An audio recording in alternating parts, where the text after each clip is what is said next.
ጀግና የሚለካው በአጭር ቁመት ወይም በረጅም ድርጊት አይደለም፣ ይልቁንም በሰብአዊነታቸው ክብደት ነው። እሱ ሁሉንም የሚበልጥ ተራራ ነው። የትግሉ ዳራ በባለ ንብረትነት ዘመን በኦሮሞ ሕዝብ ላይ የሚደርሰውን ጭቆና አስቀድሞ በማየት የትጥቅ ትግል ጀመረ። የተዋጋው ትልቁ ጦርነት በሰላሌ አካባቢ ነበር።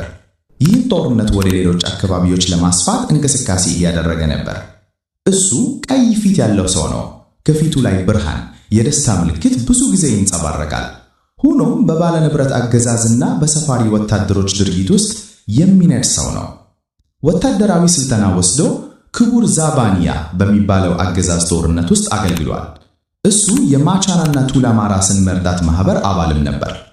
ሀገር ወዳድነቱን በግልጽ ይገልጽ ነበር።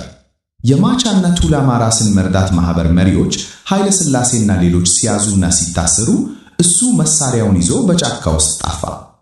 ባደረገው ትግል ውስጥ ጥሩ መሪ ከፊት መምራት እንዳለበት ለትውልድ አስተማረ። በመንግስት ባለስልጣናትን ለመዋጋት ጊዜ ሲደርስ ጊዜ ወስኖ ያለምንም ፍርሃት ምንም ማመንታት ሳያሳይ ይንቀሳቀስ ነበር። እሱን ለመያዝ ትልቅ ሽልማት ቢታወጅም ተከታዮቹን ለመላክ ፈቃደኛ አልሆነም። ይልቁንም አደጋውን በራሱ ላይ ተቀብሎ በከተሞችና በገጠር ተንቀሳቅሷል። በመጨረሻም በጠላት እጅ ተይዞ ከሁለት ወንድሞቹ ጋር በአንድ ቀን ሦስቱም ተሰቅለው ተገደሉ። የዚህን ጀግና ታሪክ ብትማሩ ትክክለኛ አመራር ትማራላችሁ። እሳትን በሌላ ሰው እጅ መያዝ ትተህ በራስህ እጅ ለመምራትና ለመፈጸም ትሞክራለህ። ይህ ጀግና ማን ነው? የዚህን ጀግና ስም ዛሬ የማታውቅ ከሆነ ከታሪክ የራቅህ ነህ። እሺ፣ ስማርት ፊውቸር ዩቲዩብ ቻናል የምድርንና የሕዝቧን ታሪክ፣ የጀግኖችና ምሁራንን ታሪክ ሰብስቧል። ስለዚህ ቅርቡና ተማሩ።